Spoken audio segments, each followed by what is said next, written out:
Good afternoon. I'd like to reconvene the Merced County Board of Supervisors meeting. It's the public hearing for our redistricting. So welcome to the first hearing of the 2021 redistricting process. Every 10 years, public agencies, including Merced County, must redistrict to determine how current boundaries of their voting districts might be redrawn based on new data from the U.S. Census. In accordance with government code, the Board of Supervisors is responsible for drawing supervisorial districts based on U.S. Census data and input from the Merced County residents. Districts must be redrawn so that each district is substantially equal in population. All district lines must be reviewed to meet district requirements for population, equality, and voting rights protections. To ensure the resources and expertise necessary for preparation of a legally adequate redistricting plan, the county has retained legal counsel, a demographic consultant, and a communications firm to assist with the navigation of the complex legal and demographic issues, as well as extensive outreach requirements. With us today are Chris Skinnell from Nielsen Marksmeyer and Jeff Tilton from the National Demographics. During today's public hearing, Mr. Tilton will provide a presentation outlining the redistricting process and seeking public testimony regarding the districts and the county's communities of interest. This public hearing is the first of 4 hearings where Merced County residents can provide input and public testimony on the redistricting process. Subsequent public hearings are scheduled for August 10th, 2021 at 1:30, November 16th, 2021 at 6:30, and December 7th, 2021 at 1:30. In addition to the public hearings, residents will also have the opportunity to submit draft maps as well as provide feedback throughout the process. Coming up in July, there will be workshops on available mapping tool resources. Residents are encouraged to visit the county's redistricting website at drawmercedcounty.org. Again, that's drawmercedcounty.org.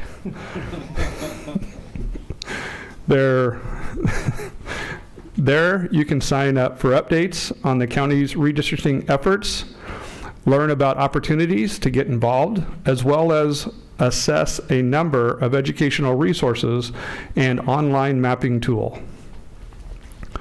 We really hope residents get involved with the county's redistricting efforts. We rely on local knowledge of geographic elements as well as social and economic characteristics of our neighborhood so we can properly and fairly place them. And now I will turn it over to Mr. Tilton from National Demographics.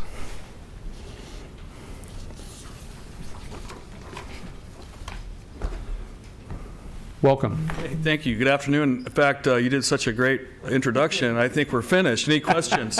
Public comment first, please. That's right.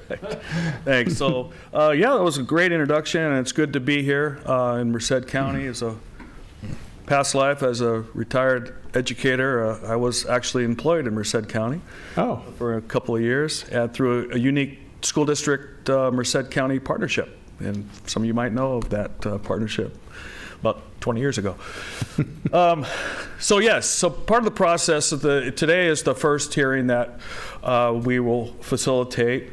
We will have another one on August 10th, and these are what we call pre-draft map public hearings. The intention is to educate residents, the board, about the process, try to really get them engaged in becoming part of the process as well. As mentioned, we are planning a workshop in July to educate folks that want to participate using the various mapping tools, and we'll talk a little bit more about that at that workshop, but also in August. As we know, with the pandemic, our census data are delayed. So we expect to receive that information in late August, and then California will release its official prisoner-adjusted 2020 redistricting data early to mid-October. And then we can really start looking at drawing draft maps because our data will be embedded into the systems. With that, we will bring to you, and I say we, I'm saying National Demographics Corporation, but I hope a great percentage will come from the community, draft maps. And we will look at those draft maps, and you will provide direction. You'll take public input, obviously, because it's a public hearing. Noted that this particular hearing will be at 6:30 p.m. because of the new Fair Maps Act. We must have one of those public hearings either on a Saturday or Sunday or after 6 p.m. Hence, that 6:30 p.m. meeting on November 16th. And then we have to have everything finished in December, which is just about 6 months from now. It might seem like it's quick on one end, but we actually have the benefit of time to really generate some robust community involvement. And by the boards securing Trepepi Smith as a communication specialist, and I think once you see the website that it's already been developed, you'll see that it really is high quality stuff. Part of the rules and goals that we must adhere to is obviously the federal laws. We must, in the 5 districts, be an equal population. We can have some deviation, but ideally, we would like to have it, 100% equal in all 5 of those districts.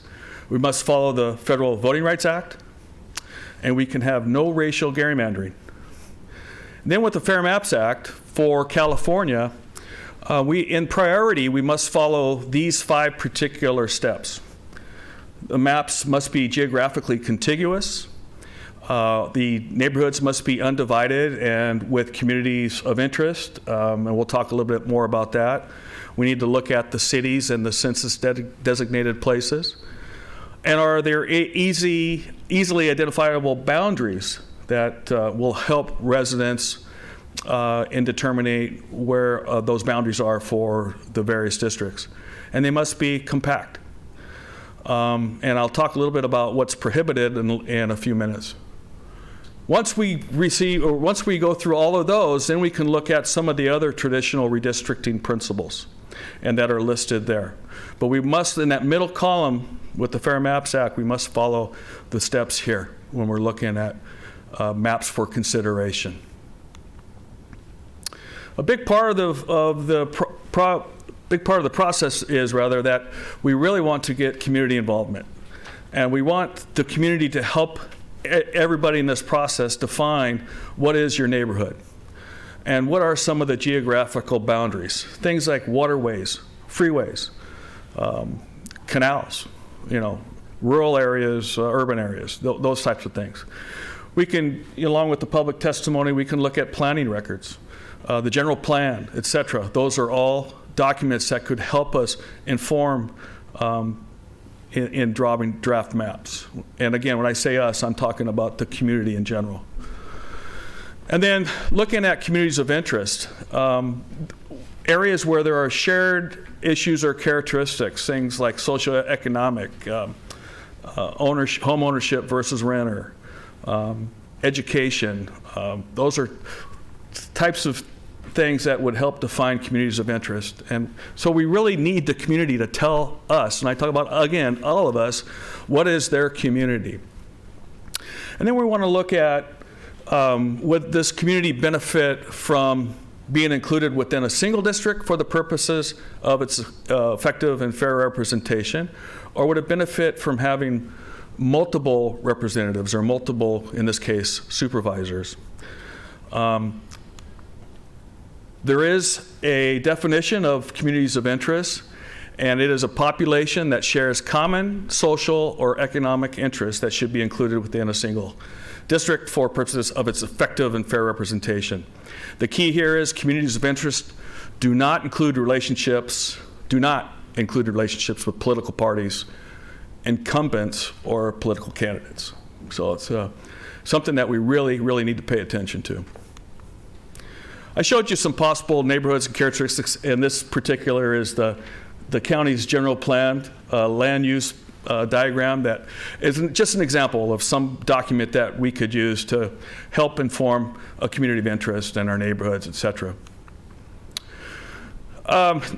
In July, when we have a workshop, we will be going through the various mapping tools.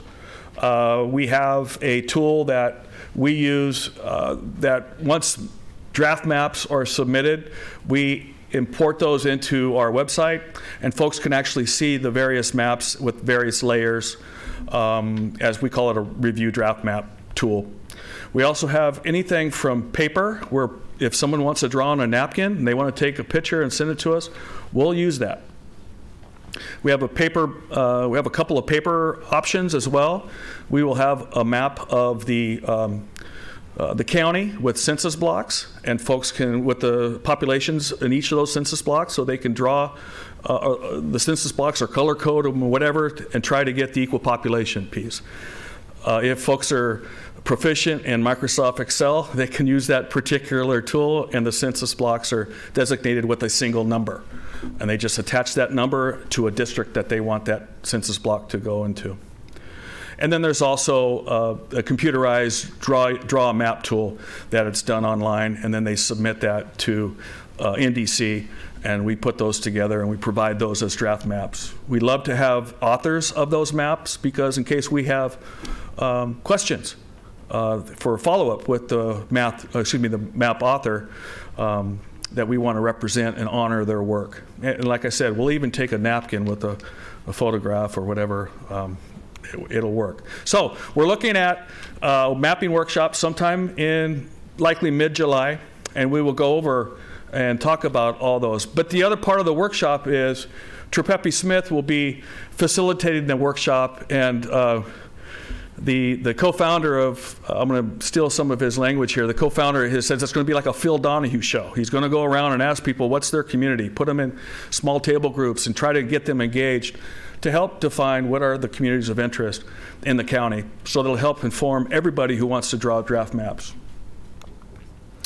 So, as part of the public hearing and discussion, we need to look at what are your neighborhoods, and what are its boundaries, and what are the other notable areas in the county and its cities, and what are their boundaries.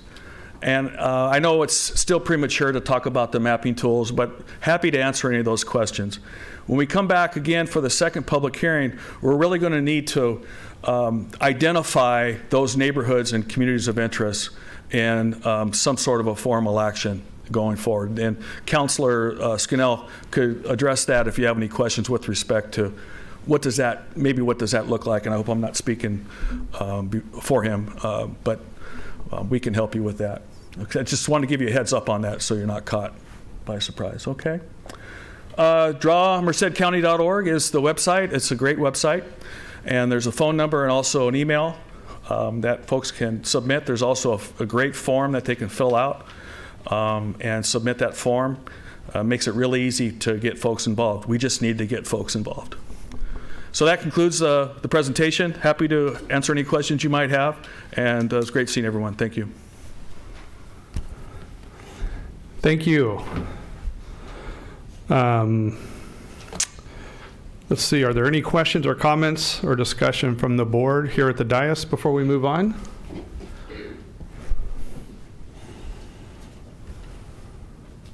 Or do I have it on?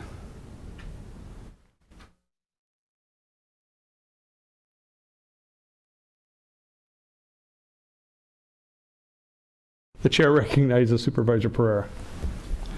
Thank you, Mr. Chair. Quick and curious question. What is the percentage of difference in numbers each district can have? Is there a percent where it can't be outside of range? Yeah. Thanks.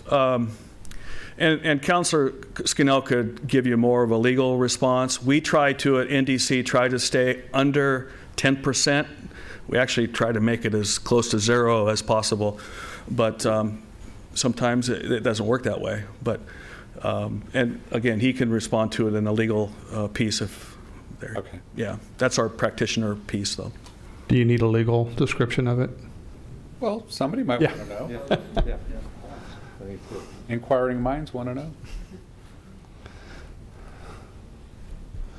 Yeah, Good afternoon. I'll take this off. The 10% comes from Supreme Court case law, and the court says that so what you do is you take the largest population and the smallest population district, and you figure out the difference. And then you divide that by the size of an ideal district, which would be exactly 1/5. And if that calculation is greater than 10% difference, then the court has said that it is presumptively unconstitutional. It doesn't mean it could never be upheld, but in a jurisdiction the size of Merced County, there's no real reason it has to be bigger than that. And so if you're within that 10%, it's presumptively constitutional. And then you focus on the other considerations that Jeff was talking about, the sort of Voting Rights Act and the state law considerations. All right. Hey, Chris, I had the advantage of having lunch with you today, but I'd like for you to introduce yourself. Yeah. Not only to Merced County, but I think it's very interesting in how you've arrived to where you are today. And it was a good story. So I think folks would feel a little more confident knowing that why we've acquired you for this process. My pleasure. Actually, this is not my first rodeo with Merced County. This is one of the first clients I worked with coming straight out of law school back in 2003. When the recall of Gray Davis was ongoing and Merced County got sued under the Voting Rights Act. And so my first case was working on that and working on the county's pre-clearance submissions, because at the time it had to submit any change in voting practices to the Department of Justice for approval. And then there were a couple of subsequent lawsuits. And so my colleagues and I have worked closely with the county over the course of about a decade to ultimately help the county get out from underneath that requirement of submitting all of its voting changes. And so over the course of that period, I got to know the county very well. I was actively involved in the redistricting process 10 years ago. I also have worked with a number of the cities and school districts in Merced County. I worked with Los Banos in 2014 when they moved from at-large to districts. So I have a long history on voting rights and redistricting work here in the county. So. Very good. Thank you. And he does reside in Damon Connolly's district in Marin County. No kidding. That's right. So we have that connection as well. But no, I appreciate what you're doing and the history and what you already know about Merced County, and appreciate that. I do have some other questions here. So the chair recognizes Supervisor Espinoza. Thank you, Mr. Chair. Well, in the next meeting will be a public mapping workshop. Just a question regarding this. We could have scenarios of what is it going to look like if we change certain sizes of the map and numbers, data numbers, or just information for the public on how the process is going to work. Yeah, at that point, it will just be information for the public and also getting feedback on the communities of interest. Under the new state law requirements that were adopted a couple years ago, we can't start drawing draft maps until 3 weeks after the state puts out Jeff mentioned the prisoner adjusted database. So we're not going to be able to have lines. The public can submit proposals before that, but the county staff and our demographer can't start drawing lines until late, probably October at the earliest. So the July and August hearings will be sort of feedback and information to get ready for that process. Yeah, thank you. Good to know. And, just for information also, too, this is where a lot of people have not been through this process, but also, with all the cities in Merced County and MAC boards, I guess they can come in and either virtually or in public, they can learn more about, how we're going to run the process. So thank you very much. Thank you, Mr. Chair. You got it. Thank you, Supervisor. Yeah, I think we need the numbers before we can draw the lines. I think that was the simple answer. Chair recognizes Supervisor Silvera. Thank you, Chair. Mine are, I guess, probably more just comments regarding why are we here at this point, and I guess some might think early in the process when we don't have the numbers, but just kind of want to put it out there that really, because of the census data being released so late, we don't have any other option. And then the other piece too is since the last time we redistrict, I was part of the Los Banos going to districts.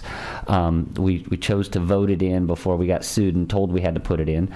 there's a lot more folks, even in Merced County, a lot more school districts, cities that are all by district elections, and everybody's having to go through this process.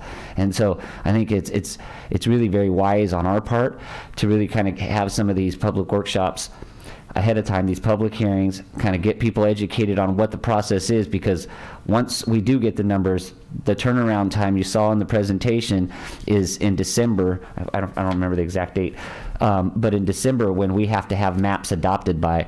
So that's why we're kind of thinking, or maybe some folks might think you're putting the cart before the horse here, when in actuality, we're just really, I mean, I know CEO Brown, we talked about this early on, getting you folks on board, because I'm sure the client list is there's a plethora of them out there right now, because everybody that, didn't, I mean, like City of Los Angeles, this is the first time they're actually going through redistricting. So just kind of wanted to put that out there to the public. So thank you. Thank you, Supervisor. Chair recognizes Supervisor Pedroso. Thank you. Hit it again. Chair recognizes Supervisor Pedroso. Thank you. You keep bringing up, and I know what you're talking about, but can you go over the prisoner adjustment, please? Sure. This is something new for the first time this go around. Historically, counties have had discretion when they have prisons in their jurisdiction whether to include or exclude them. But this time, California has gone a step further. It said, you no longer have discretion. You have to exclude prisoners, from state and federal prisons. And then it also has required that the California statewide database, it's at the University of California, Berkeley, is supposed to take all those prisoners residing in those prisons, if it can, and redistribute them back out to their last known place of residence, so that that population, instead of being clustered in one spot, gets redistributed throughout the state. And if they don't have addresses for them, then they get excluded. But if they can, they're supposed to do that. In Merced County, given that the prisons, there are no prisons here anymore, probably it's not going to make that much of a difference in terms of the population numbers. But the state requires them to do it, and so it's going to take them about 6 weeks, they say, to make all of the adjustments. Normally, we would just take the data straight from the census and go. Now we have to wait for them to make these changes first before we start drawing lines. Thank you. Mr. Scannell, if I could, just because of the follow-up on that, we do have a federal prison here, so maybe touch upon how that population will be addressed here locally. Yeah, so federal prisons, the requirement to redistribute prisoners applies only to inmates of state prisons. Federal prisons just get left out altogether. So that population doesn't count at all in terms of the equal population. And those prisoners, because the state doesn't necessarily have access to federal prison records, they're not going to get redistributed. It's a fairly small population, as I recall. It's about 1,000 people at most. So again, it's not likely to have a significant impact on any of the lines, but that they just will be excluded altogether. Thank you.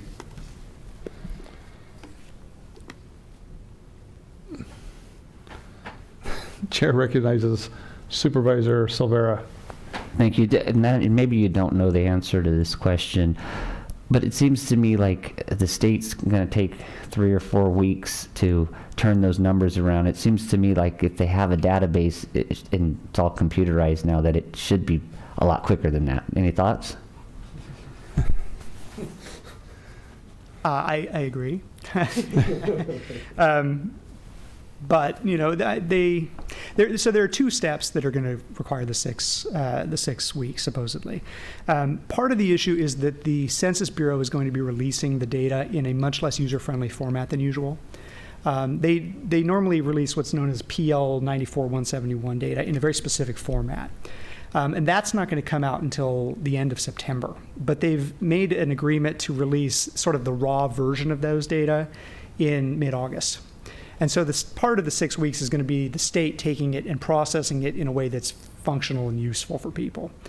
So it's not just this prisoner database piece. It's partly attributable to the Census Bureau and their process in their partial defense. That said, 6 weeks seems a little long to me, but they're the ones doing it. I'm not gonna second guess their capabilities. Perfect. Great answer, by the way. Thanks. Could anybody guess what his senior thesis was in his undergraduate?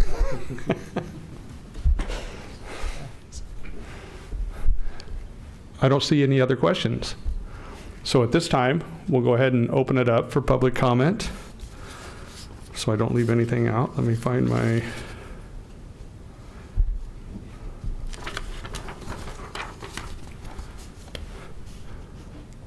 Okay, we are now open the public hearing. So we will now open the public hearing and accept public comment live, in person, and via voicemail. The voicemail message line has been open to accept public comments since the posting of the agenda. At this time, we will take a break to allow members of the public to leave a voicemail message. Please call 209-726-2755. Again, that's 209-726-2755, and reference the subject matter of the public hearing that you are calling in regards to. Voicemails will be played at the conclusion of the break. At this time, we'll go ahead and take the break, and we will return at 2:05. Okay, that concludes our break. There was nobody here in the chambers wanting to make a comment, so I will go to our voicemails now.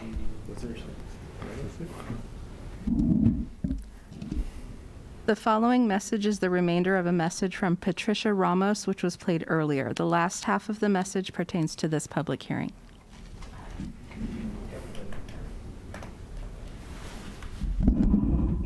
The second comment has to do with redistricting, with meetings and public hearings. How are you going to be accessible to, again, the rural areas to participate, engage when English is not the primary language, and to get a better understanding? That's going to be very vital and key in order for them to participate in this whole process, for all the voters to be informed of what the redistricting is going to impact them, as well as all the residents in the county of Merced. And there's questionable issues that they're not being planned out for transportation, for either language accessibility, and also taking up from these meetings into different regions of the county. Not just having everyone come to you or try to use broadband when there's no broadband or internet connection for a lot of these communities. We need to rethink the process, the community outreach, and also engage the areas and the public on how they're going to be able to participate. Because right now, it's all being done for the establishment, for those that have internet. They have also access to broadband, but the majority of rural areas and some pockets of states don't have that. We need to reconsider that. Thank you very much. My name is Patricia Ramos Anderson, president of LULA. We, the United Latin American Citizens. We need to be equitable. And the last point is budget. There needs to be a process on addressing the inequity of budget allocation in rural areas. We need to report out how much each rural area is receiving from the county's budget. Thank you very much. Bye-bye.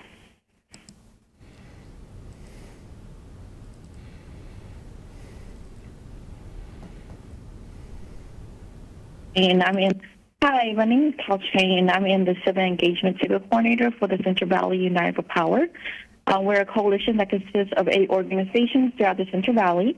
I want to make a comment about the redistricting process that Merced has put out.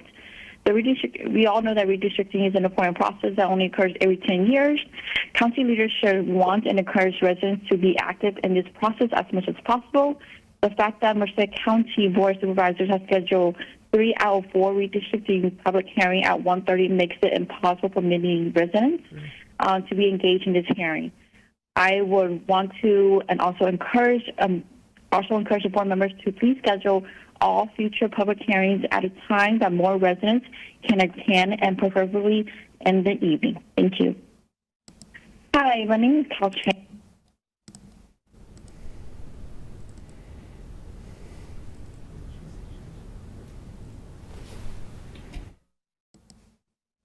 My name is Olivia Seidman. I'm the Civic Engagement Coordinator with Leadership Council for Justice and Accountability, a community-based organization that works with community residents in Merced County to advocate for equitable and just policy solutions. I'm calling to comment on the public hearing for the redistricting process today, June 8th, 2021.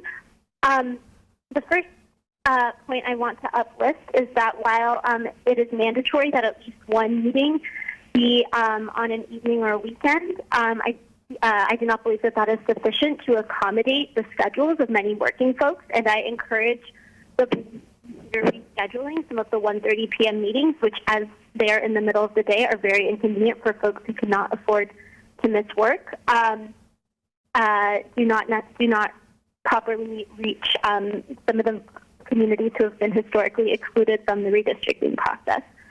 Second of all, I want to advocate for language justice in the redistricting process.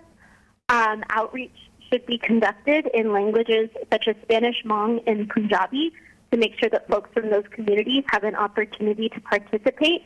And interpretation should be easily available at all public hearings in these languages. Third, I want to uplift the need for, while public meetings may transition into in-person based on COVID cases, there should still be virtual opportunities for folks to participate remotely. This makes public participation in the redistricting process accessible for people who otherwise couldn't join, a point that is especially salient for folks with disabilities or mobility issues, parents of children with disabilities, rural communities who are far from meetings in Merced City, and other people who would benefit from remote participation. Thank you.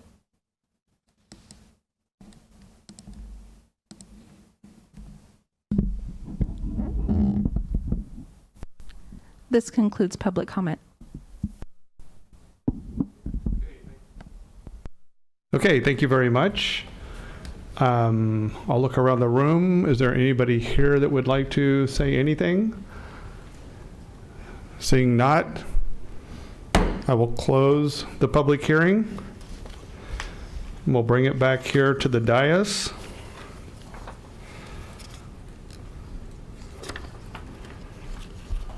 This is the first of 4 hearings here in Merced County where the residents can provide input and public testimony on redistricting process.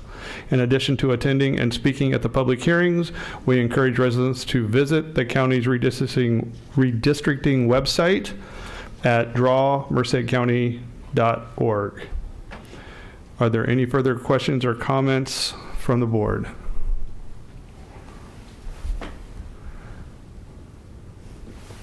Chair recognizes Supervisor Pereira. Thank you, Mr. Chair. Well, although today was a light, participation, I really want to thank staff and our consultants for taking the time to put this together.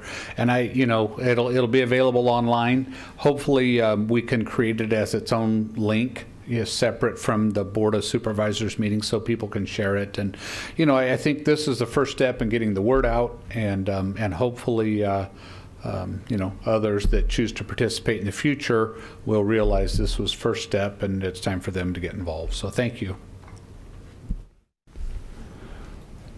Any other comments? Seeing none, this concludes the Board of Supervisors meeting for June 8th, 2021. Our next meeting will be held on June 22nd, 2021. And the next redistricting public hearing is scheduled for August 10th, 2021 at 1:30. Thank you.